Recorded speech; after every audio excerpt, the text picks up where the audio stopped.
This is Michael Clara. In addition to serving on the Salt Lake City School Board, which I was elected to that office, I also serve as a commissioner in the Salt Lake City Housing Authority, which is an appointed office. I was appointed by the mayor about 3.5 years ago and confirmed by the city council.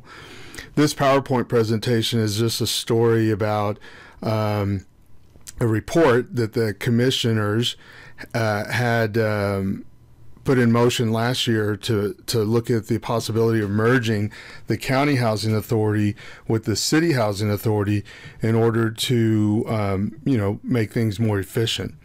So what happened was, this is the agenda for our board meeting for the commissioners. As you can see, on April 28, 2014, we did discuss the pros and cons of merging with the county, and Terry, who is executive director, presented us with a document of the pros and cons. One of the nonprofits in the community that was asking us to look at this in a more serious manner was Crossroads Urban Center. And in my discussions with them and among some of the other nonprofits, I had asked Tim Funk if he could submit a letter to me, and I could formally give this over to the other commissioners and ask that that be put on the agenda, which, as you see, it was, and we were able to look into that. In that meeting, that April meeting of 2014, this is a document that Terry gave us here on the right, just saying that, what the pros and cons were of merging that. We ended up, as commissioners, we went forward with doing a study, got with the county, partnered with the county, and they put some funding forward. We put some funding forward, and then we did an RFP and hired Bonneville Research. It's owned by John Springmeyer now, and Bob Springmeyer at the time. They did the study, and I was part of a subcommittee that in September 2014, as you see here, this was our first agenda and this was our first meeting, and we had a series of meetings that eventually produced the merger consolidation study that came out in February of this year. Then it was put on the agenda for our February meeting of this year for the commissioners, for the Board of Commissioners, and I was a bit surprised that instead of getting a copy of the study, and I was hoping, I just assumed, I guess at the time, that Bob Springmeyer would come and give the report to the commissioners, but he didn't, and it wasn't his fault. It was because he wasn't asked to, and instead on this agenda you see it says an attachment, and Terry, who's the executive director, the attachment that we got with our agenda was not at all the report. Now, I had a copy of a draft report because I served on the subcommittee that looked at it over the last few months prior to this meeting, and through the fall and winter prior to this meeting. I was with 3 other commissioners, other people from the county, and Terry Fevier was there, who's our executive director for the city. But she ends up giving us a 3-page document on her recommendation as to whether we should merge or not. Oddly enough, the document by Bob Springmeyer told us not to merge, and there was one particular issue, though, of the report that I was interested in, as were other people of the members of the community interested in exploring a little further. So this was our meeting here on February 23rd. We're just going to listen in to about a minute or two of the meeting. Became public then.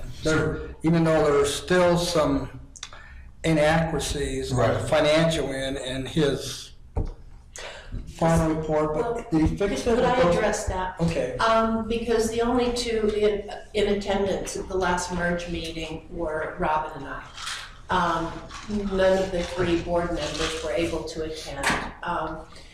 But Bob Springmeyer recognized he recognized Robin stating there's still financial issues, and he said he would accept those changes from Robin.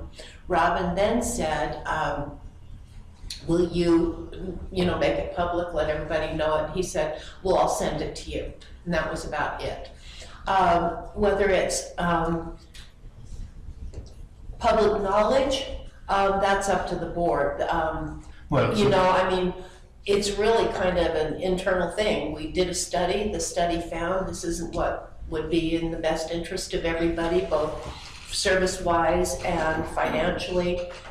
So why would you want to make it public? I mean, is it newsworthy? Well, because my commitment to members in the community that were asking me and promoting this was that we would try to do a study on it, which we've done, and it's been, you know, in draft form up until now. So I was just asking that we make a link on our webpage and make this, you know, because it's public now, it's part of this meeting. If they did a grammar request, they would get it. Okay. So I'm just saying if we could, you know, because I'd like to refer to it and you know, to people, and it's easier for me to do that if it's on the webpage. Because the one thing that I see on here, so that was one recommendation I had that we posted on our webpage as a link. But the one recommendation that I did see in here that I thought warranted further exploration or... All right, so there you have it. That's just gives you some idea on how the meeting went. And I think that the conversation went on for 20, 30 minutes, and that's only 2 minutes of giving you an idea. Here's the minutes of that meeting. It just says that Terry provided a copy of the consolidated merger feasibility study that she received from Bonneville Research to each commissioner. She stated that there will be errors and inaccuracies. A general discussion ensued. Commissioner Clara recommended that the report be posted on our website. Staff will give Bonneville Research time to make corrections before posting the report. Staff recommended a statement be included that addressed the errors and inaccuracies. This will be on the next agenda as a discussion and take action item, which it was put on there. But here again, I'm a bit disappointed, and I'll express this in the meeting, because the balance of this PowerPoint presentation is going to be the next 20 minutes about what happened in this particular meeting. But here it is again. It's just bizarre that as commissioners, we commissioned a report. I would think, but I'm not going to go into that because I talk about that in the meeting that you'll hear. But the merger study isn't attached to this. We're going to take action on it, but we're given again, it wasn't put on the agenda, so people in the public couldn't look at it before I had a chance to vote on it. And in the meeting, I'll refer to this recommendation number 4 that talks about the possibility of merging a partial. Well, it's a recommendation about the Section 8 vouchers, and a way that maybe we could merge the programs, not departments or the agencies, but the Section 8 program, and making it more efficient is one of the recommendations in this report was. And you'll hear the ensuing discussion on this. That's just a lot of resistance to, first of all, you'll see that the report wasn't posted on the webpage. There's resistance from Terry Fevier, who's the executive director. And I don't, at the time, it was just baffling to me that, why worry about this much? Let's just look at it, and if it works, it works, and if it doesn't, it doesn't. Same thing on this. There were people in the community that felt that merging the two agencies was a good idea. We looked into it, determined that it was not. And in the course of that, we were looking at a program to see if that is a little going to be more efficient in serving the community. So this is going to take about 20 minutes, so this is a subject you really have to be interested in if you're going to listen to this meeting, the audio of this March 30th meeting. So let me see if I can get that going. A, which is discuss and take action on the merge study recommendations, and we discussed this at the last 2 meetings, but we didn't have it on our agenda for an action items, which is where it is now. So I thought we did. No. At the last meeting we didn't, which is why we had to put it on this agenda. Oh, okay.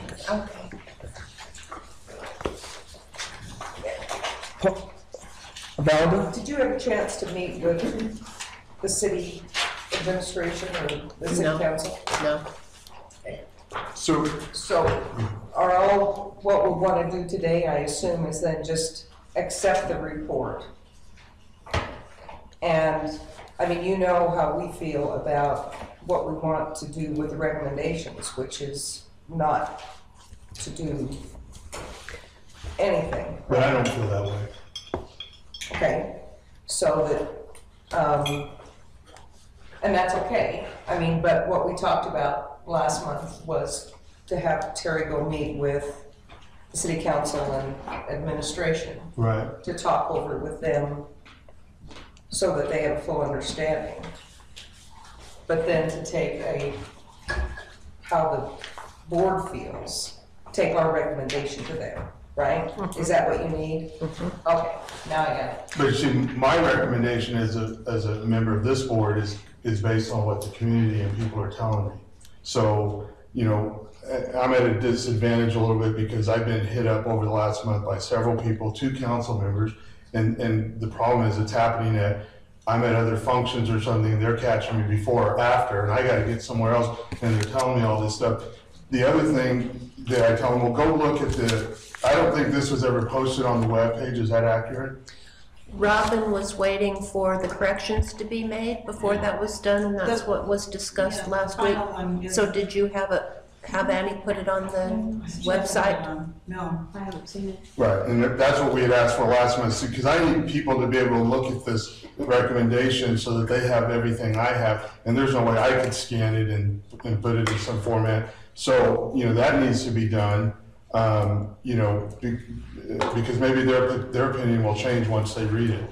And then, you know, so you have 2 council members that I know are concerned about not doing anything, and one of the issues that came up was like in your letter, Terry, and I went back and, you know, read this letter. It's not, when it refers to, and this is the merger 8, or the vouchers, this is like his recommendation number 4, partial merger of the 2, I'm sorry. Yeah, well, he calls it partial merger of the 2 authorities, but he's talking about section 8, which you address here, that's a merger. But when you look at his recommendation, he's talking about contracting, you know, the services, which is a bit different. I think the word merger is overused, and it seems like Kyle was of the opinion that you know. Who's Kyle? Lamafa. Okay, just for the city council representative in my area. He's the one that brought that to my attention. I actually missed the contract thing. And he was saying that he was told that the best recommendation was for us to contract, and that solves all these other things. And so I came back and looked at the recommendation, and sure enough, it does say contract in there, which I don't know if you're aware of that, or because it's not addressed in the letter. I'm aware of that. Okay. And what was stated in there, first of all, we paid for the study to determine whether a merge was the best thing to do. Right. And the results of that study was clearly it is not. It doesn't benefit the people we serve, it's not cost effective, and that the 2 entities should remain separate. Mm-hmm. He then threw in the option for the Housing Authority of Salt Lake City to turn over their vouchers to the Salt Lake County Regional Development, so that there could be a Salt Lake Regional voucher program. Mm-hmm. And that was discussed at great length at the committee meeting through the study process. And Doug Carlson gave a report stating he had talked to HUD, and HUD said, if you do that, if the city gives the county their vouchers, they would never get them back.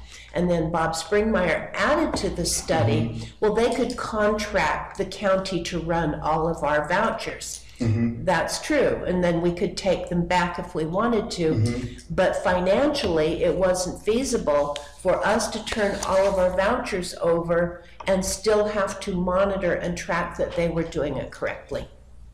Okay. So that's how do we get yes, this document out in the, you know, we need to be, I think, a little more transparent about this. I misunderstood at our last meeting, and from the very beginning, I went and looked. It was my understanding this report was going to be done, and that Springmeyer would come and give us a report. because then that would at least give us the opportunity to ask questions. So I was a bit surprised when I got the agenda on Friday and saw that you're giving the report, and that doesn't make sense to me. That if we got Springmeyer to do this report, then we go back to the executive director. Right. So do it. So I'd like to see Springmeyer come. Number one, I think we need to get this out there and be transparent as an agency about this and not hide this report. We'll get it out there so people can see it. And number two, I think Springmeyer should come and give a final report on this where we can ask questions.